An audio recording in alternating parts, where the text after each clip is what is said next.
The reason why we have failed to stop the genocide is that we have failed to address the rest of the iceberg, the axis of genocide, the countries that have maintained the genocidal war, not just supporting it with arms, not just supporting it with money, but also ensuring that any attempt to stop the war, any attempt to stop the genocide is thwarted.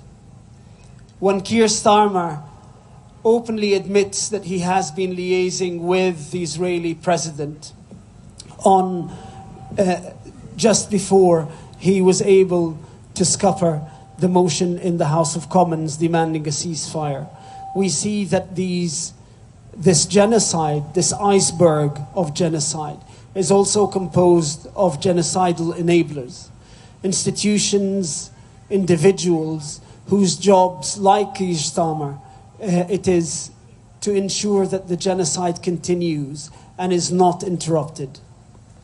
And what we see now with all of the attempts to masquerade an airdrop and now a sea drop is really only to ensure the longevity of this genocide. This genocide that is now the 21st century's biggest crime has to be ended in those countries that are the axis of genocide. And the UK, being at the heart of that axis of genocide, is where the battle needs to be fought.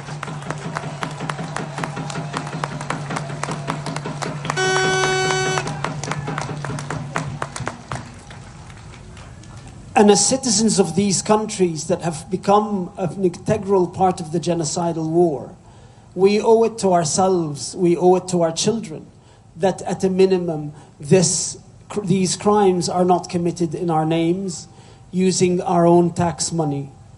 And that's why when we do come out in support of the Palestinian people in Gaza, we come out in support of our own self.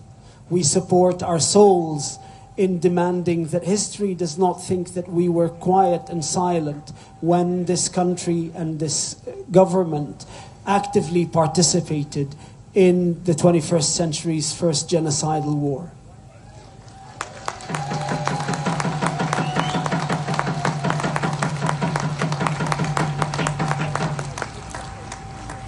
As important as it is to talk about the victims and our colleagues who've lost their lives within the health system, we need to also remember the great bravery of the Palestinian health workers, the doctors who have remained and the nurses who have remained in the north, in Al-Auda Hospital, in Jabalia camp, in Al-Ahli Hospital, and even have gone back to Shifa Hospital to try to provide whatever service that they can.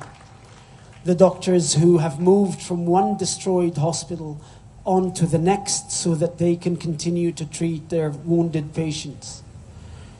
These acts of bravery, these continuous acts of love in the face of the world of death that Israel is trying to create, is what we are here to salute, and what we are in awe of, and what we need to learn from.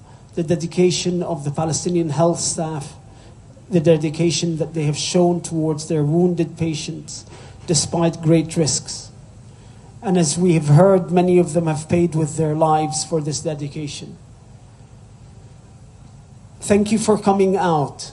Thank you for standing on the right side of history. And we will continue to fight this good fight until the genocidal iceberg is broken, not just from the tip, but from the base. Thank you very much.